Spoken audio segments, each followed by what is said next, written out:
To spell bad, we need to dispose of it. Good.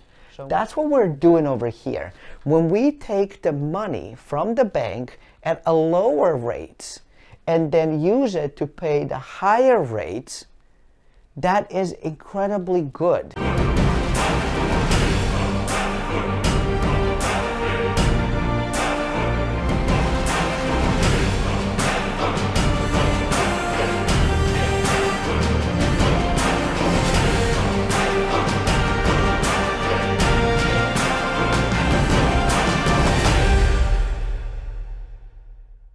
So yesterday we talked about arbitrage as a whole, of what is arbitrage, just to sort of get an idea and think about it. And for today, I have promised to go into financial arbitrage, or to go a bit deeper into how we can play arbitrage within finance, specifically personal finance, to actually help us get better with our money, with our profits, with our wealth. So I wanted to do a little bit of a recap, just in case you don't want to watch the whole thing from yesterday, although you should, but also to put it into sort of a new spin on it. So when we talk about arbitrage, right, we already talked about that you can play on the money side, or you can play on the percentage side. So when we talked about the money side of things, it's like any trade, any investing, right? You buy low, you sell high. Pretty simple, and you are betting on that spread, on that difference of your costs versus the cost to your customer, to somebody you're selling to, and you get to keep the difference minus all the expenses, of course. On the financial side of things, when we're talking about percentages, we've used a bank as an example of how they make money. I've already talked about how when bank needs money, they may borrow from Federal Reserve, for example, and 1 or 0%, and then lend it to us at 5, 10, 15, 20, 30, whatever, depends of how you borrow and how much you borrow and your credit score. So it's right, like there's complex reasons of why things all work out. What we didn't talk about before is that banks don't only make money through borrowing from Federal Reserve. Banks also make money through borrowing or taking money. Well, it's really borrowing, it's not taking. You get your money back, at least right now. But when we deposit money in a bank, so say that I go to bank XYZ, right? I don't know, whatever bank you want to put in. And what are the savings rate now? Like 10th of a percent, 20th of a percent. Let's say it's 0.5% of, if I put money in like a CD or savings. If I go into checking, obviously, unless it's an interest-bearing checking, I don't get anything. So most people are just hoping for free checking. There are some banks that offer interest-bearing checking. Typically, you have to have a balance that is a little bit higher. Most of the banks are going to be online banks. But it's worthwhile exploring to see if it works for you.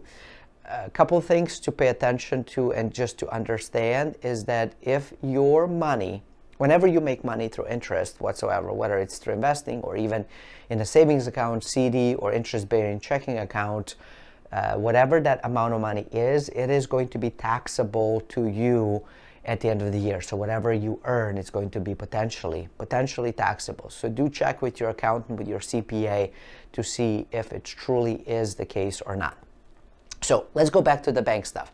So I'll go in and deposit, say, $1,000 to my local bank, and I'll get 0.5%, if that, right? If it's a free checking, then I don't get anything, but I don't pay anything, so I'm happy.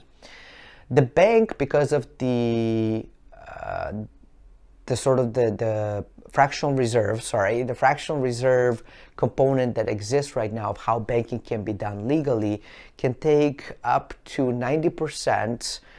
Some banks in some countries, this is actually changing, so the percentage is getting larger. So they can borrow almost as close to 100% of the money that is deposited to them. So the bank can take this $1,000. It's going to be a little bit less, but let's say it's 1,000 because the math is easier. And they're going to lend it to you for, I don't know, a personal loan because you need to kickstart your business. And they're going to lend it to you at 8%. Well, it doesn't cost them anything from me to take that money, and they're earning 9% from you. So they are basically banking on that 9%, and that's where the differential kind of comes in.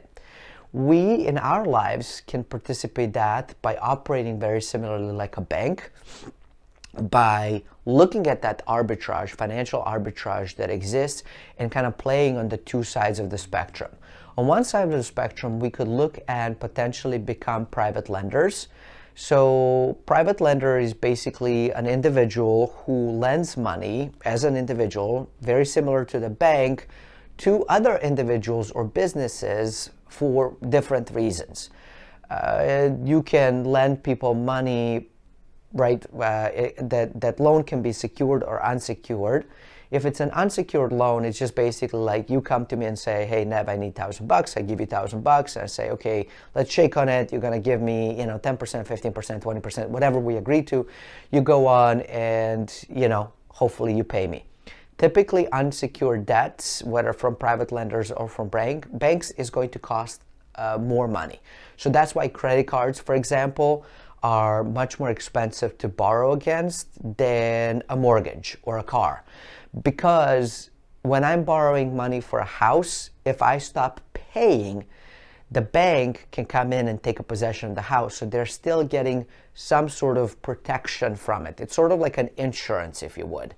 If I do it for a credit card, there's really nothing backing it other than just me and my credits and my good name. So there's a much higher risk. That's where the interest rate is priced in. So you pay higher interest rate or higher, right, like your payments are much higher for credit cards, for example, than you would for a house. And that is the reason why, because it's priced in with the risk. Now, of course, your credit rating and all of that stuff comes into play. And again, that's all just trying to price in the risk. So that's why they'll say, like, the better credit score you have, the lower amount of money you're going to have to pay. Like, it's going to cost you less money to do some of these things. So that's kind of how that works. But so if I was to lend you the money for unsecured, hopefully you would just kind of pay me back over the time that we have agreed on. And that's that. Like, we have figured out and fixed that stuff. Or I could be a private lender as a secured. So a lot of times you'll hear of folks lending money to a business or lending money to real estate investors or flippers typically, where you will lend money for, relatively speaking, short period of time, 6 months, 12 months, 18 months, up to 24 months. Sometimes people do like 60 months, but that's on the much longer end of things. Typically, these are very short-term loans. And so they will use some sort of asset on a back end as a security for it. So they will securitize that loan in order to reduce that risk. There are quite a few different apps out there and social kind of almost like a crowdfunding areas, if you would, for lending and borrowing. Right now, my brain is sort of stopping to what they exist, but I want to say it was like the Cabbage Patch or the Cabbage, maybe the Cabbage Patch are kids, the toys. I don't know, but it is something with the cabbage. So check it out, and I will make sure to put the links below, because when I'm done recording this, I'm actually going to sit behind the computer and make sure I connect it with you. Now, that doesn't mean that I'm endorsing them, saying you need to do it. I just want to give you an idea of what's actually possible, what is out there, because that's really what my goal is, to give you some ideas, some education, so that your brain can start thinking of different ways to start thinking about, how do I make money? How do I reduce some of my expenses? How do I improve my finances? So that's one way to do it. Right now, and I am recording this in January of 2020, right now, I do not believe that you becoming a private lender is a good idea. I am a private lender, but I'm not lending right now, so please don't hit me up for cash, because the answer is no. I'm not lending for a couple of different reasons. There's a season for everything.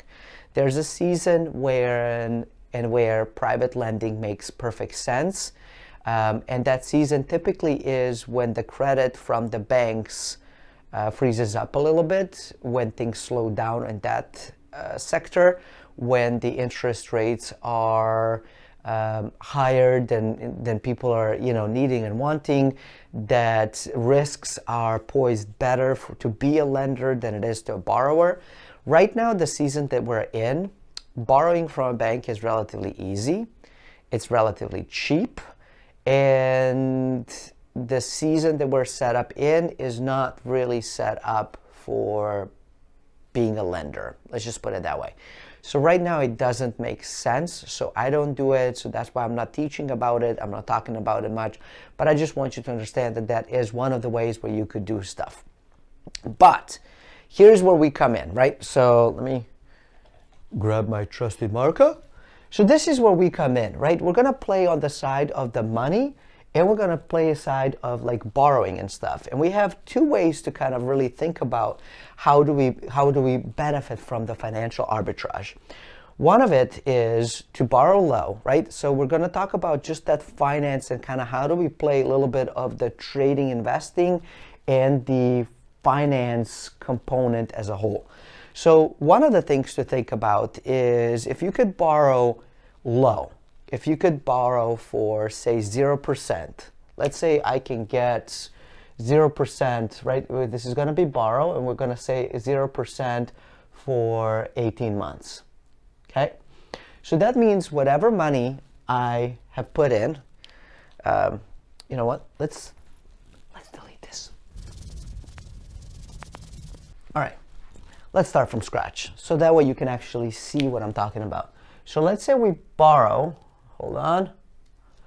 I'm going to borrow 0% 18 months. Okay? So, and let's say we borrow, I don't know, $1,000. I'm using thousands and tens and hundreds and stuff just because the math is easier than like, right, dealing with something like $547.84. So I want to do this because it's easier and I don't want to like crunch numbers and I want you to understand. So let's say I borrow, right? Then I'm going to go buy an asset at a discount. So if you've watched one of the videos, so let's see. Okay. So borrow, buy an asset. Now I'm going to buy an asset, and let's say because I like real estate and it's still well poised right now, okay? So there's my little house. Now this house is going to be valued at, and it's not going to be house, like maybe it's a piece of land, right? Like work with me here. It's going to be valued at, say, $20,000, right? But I spent $1,000 to buy it, right? And I used this $1,000 that I borrowed at 18 months for 0% interest, and I use that to buy this house. Then I will actually then, I know this says bad now, but it's not bad, it's really good actually. And I'm gonna now dispose of this house, and I'm gonna sell it to, I don't know, Joe or Mary, who really want this house, and I'm gonna sell this house to them for, say, I don't know, $7,000. So now, here's what ended up happening. Here's how the arbitrage really works. What happened with me? Well, this is me, right? Let's give me like funky hairdos so that we can tell me apart from Joe and Mary. I took $1,000 from the bank. I purchased the house. Then I sold to Joe and Mary, and I got $7,000 back, right? But I still owe $1,000 to the bank that I borrow from, which basically leaves me with $6,000. Okay, cool. Now, I'm going to have to pay taxes on that stuff, so I don't get the whole $6,000 because I'm going to have to pay a portion of taxes. So what I'm going to do as a smart investor, as a smart sort of person looking at this stuff, I'm going to say, you know what? Let me take 30% and I'm going to put it into my tax bucket. Okay? So this is where I'm going to put all of the money for taxes. So when tax time comes, I actually have money in the tax bucket that is going to allow me to pay for those taxes without stressing for it. All right? So this is what I call intelligent planning. Now, here's what I'm going to do again, right? So, and that means that I can take, right, that's going to be what, 1,800? Then I'm just going to put over there. The rest of it, I can do whatever I want with. And then I can repeat this process for as long as possible. This is one way to play arbitrage with sort of the borrowing and the assets, right? So we borrow low, we buy an asset at a discount, and then we flip or sell or dispose of that asset at profit. So at profit is key. If I was to sell this house, if I was to buy a house that is valued $1,000 and then sell it for $1,000, I would lose. Because even though when we borrow at 0%, oftentimes there might be some fees associated with it. So it might not be necessarily exactly 0%. It might be 1%, 2%. Maybe you're borrowing it from a cousin. Maybe you're borrowing from somebody else. So let's do the math a bit differently. Like say that different things end up happening. So let's try this again. I just want to make sure that you guys are getting this stuff. So maybe I borrow money from somebody else. Maybe I have an investor who's going to give me money for 12 months. He's going to give me $10,000, right? And he wants, say, I don't know, 10%? Let's go with 10%, okay? This is fairly expensive, especially comparing to the 0. I get it, right? So 10% of $10,000 is what? 100 bucks? 1,000 bucks? I don't know. 1,000 bucks. Way to go, Nev. I love it when my brain doesn't work. Okay, so 1,000 bucks over here. Then I'm gonna buy an asset, right? And I'm gonna buy another house, okay? And I'm gonna spend $10,000 onto that house that is valued, say, at $50,000, for example, right? Then, to spell bad, we need to dispose of it.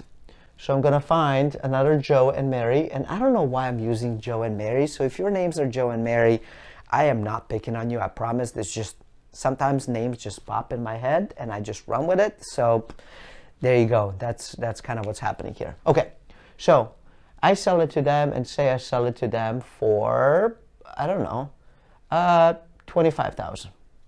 All right, so they are happy. Woo, okay, right? They're happy. I get 25K, right? I have to pay my investor the $10,000 that I borrowed plus the $1,000 that I owe. So I have to pay $11,000 to my investor, which means I get to keep, what is that? 14,000, right?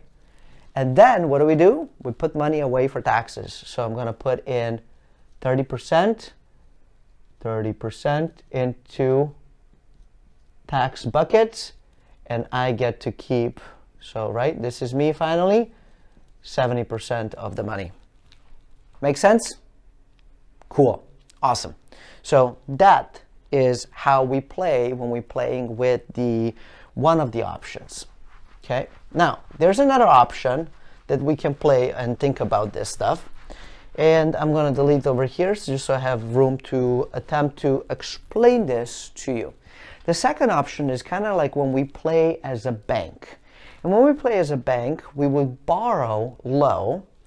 We're going to use that money because we said, you can lend it, right? But we already said that it's not the best season for lending right now. So at some point in the future, lending might make sense. Today, not so much. But we're going to use that low borrowed money to pay the high borrowed money off. And we're going to leverage the velocity of money to help us out. So here's kind of how that would work. Say that I have, CC stands for credit card. So say that I have a credit card that I owe $1,000 on, okay? And I owe it at 20% interest, which is not completely unusual or uncommon for credit cards. Now, say that the bank right now, let's see if I can draw a beautiful bank. So this is the bank, boom, is willing to lend me a personal loan for, I don't know, 2 years. And they're going to lend it to me at 5%, and I can get $1,000. The way to play financial leverage and arbitrage kind of thing with this is to look at these two things. It's $1,000 either way, yes? This one is costing me 20% per year, and every time I'm not paying off the stuff, every time I'm putting in just that minimum payment, everything else that is left on it, I have to pay 20% onto that stuff. So paying it off is way slower. This over here is going to come in and they're going to say, okay, well, it's going to be 5%. So I am saving 15% per year. Okay, that's huge. That's like, if you were to go and invest, would you say that 15% investment, return on investment is good? I think most people would say yes, it is. It's not great, but it is good. 15% return is really good. That's what we're doing over here. When we take the money from the bank at a lower rate and then use it to pay the higher rates, that is incredibly good because it's helping us win, because now all of a sudden the money that I have to pay is costing me less. Now, this only works if you have ability to borrow. It doesn't cost you anything to go out and ask. It doesn't cost you anything to go and check on your credit score to find out if you are right, like if it's a good credit score, if you can get a good loan, to go and inquire from your local banks of what is the personal loan rate today, because it's going to vary, and it's going to vary depending on what they're attached to. They might be attached to the prime rate, they might be attached to the LIBOR, they might be attached to, there's like a few different indexes, so to speak, or indices, whatever. You know what I'm talking about. That is going to depend on what the rate is for the day. Now, when you decide to go shopping, be mindful of one thing. If you go all the way, meaning you allow them to run the credit, and you are having people run the credit for you multiple times over the course of like a month, say that like every third or fourth day somebody is running your credit score is going to tank, because it's going to read that you are, it's going, right, like somebody's checking it constantly, which is basically saying like, oh my gosh, something is happening with this person. We don't trust them anymore. It's kind of like a guy going to a bar and flirting with like every person they come across, male, female, old, young, it doesn't matter. They're flirting, and everybody's like, ooh, no, I'm out. Okay, so and it could be a girl. Sorry, not picking on guys. It just that's what popped in my head. But if you decide, once you do a little bit of research, which you can actually do online, just a few keywords that you simply look at in a conversation with somebody at the bank, as long as they don't run your credit, you are fine, right? Once you decide that you actually want to go all the way and you want to shop for a few different options, make sure you do it all within a couple of day time span. I would do it within like 1 to 3 days period, because when they see that the credit has been hit multiple times in a short period of time, what it tells to the creditors is this person is shopping for something, but it's a short term, so it doesn't affect it as much. However, when I spread it out over the long period of time, over say course of a month, and every week I have 2-3 hits, that is when the score will actually get a hit in a negative realm, so to speak. So it will lower your score. So that's kind of something to pay attention to, but I think this is really important thing to think through and manage, and start really paying attention to kind of how I can do some of these things. How can I play within finances that are going to help me benefit, right? Now, when you go, here are a couple of caveats that I also want to talk about here, because when you go to borrow this personal loan stuff, you're going to use this money to pay this off, okay? Don't now then take this and go shopping again for, pair of jeans or cars or anything stupid, okay? I understand you may not need a new pair of jeans. I understand you may need a car, but like figure out a different way to do it. Because if you use this to take money borrowed to pay off this, but then you run this back out for something stupid that is not making money for you, so it's not productive debt, rather it's a destructive debt, don't use this. So if you cannot trust yourself, because what is going to happen is you're going to get yourself deeply into debt and it's going to cause more problems than it's worth. You're better off just sort of scrimping, saving, and suffering right now than doing something like this and then in a year being in way worse shape than you are right now. So if you're going to use this strategy where you borrow from the lower, cheaper, simpler debt to pay off the higher, more complex, higher compounding, that kind of stuff, and you use it just to pay it off and you play the game for that reason, this works incredibly well. However, if you are the type of person that the moment you borrow some money, the moment you get some cash, the moment you like some sort of something happens, you have zero control over yourself, and now you're going out there and like woohoo, drinks and party and all these different things, and then money disappears in a weekend. Please don't do this, because you're only going to harm yourself. What I would recommend for people like that they have no control over it is, and I'm not sounding mean right now when I say this, but you need counseling help. You need to discover of why are you doing what you're doing, because you are destroying your life. You're creating stress for yourself. I know you are. You know you are, if we're being completely honest. And so you need to dig deeper of what is causing you to have to go out there and spend this money. You need to go and dig deeper. And if you can't do it by yourself, find somebody that can help you with this stuff. Because until you solve that, nothing, absolutely nothing, none of the strategies that I teach or anybody else, no amount of extra income, no amount of anything, investing, saving, none of that stuff is going to work for you, because the moment you get cash, you're going to basically destroy all of that by ridiculous and mindless spending. So you got to get your spending in the order. You got to figure out why you do what you do, how you do stuff, why you think about it, why you spend money all the time, or right, like what's happening.